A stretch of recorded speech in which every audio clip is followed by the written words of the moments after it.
Quand la nourriture existe, mais qu'elle part ailleurs. Imaginez un pays où la nourriture pousse partout, mais où les gens meurent de faim. Ce n'est pas un conte. C'est l'histoire de l'Inde sous l'Empire britannique.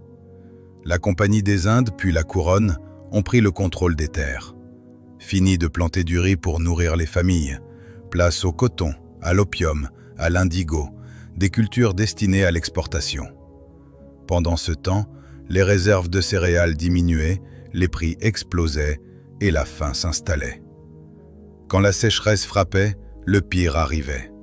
Les récoltes étaient maigres, mais les exportations, elles, continuaient. Des trains chargés de grains quittaient les régions affamées sous les yeux de ceux qui n'avaient plus rien.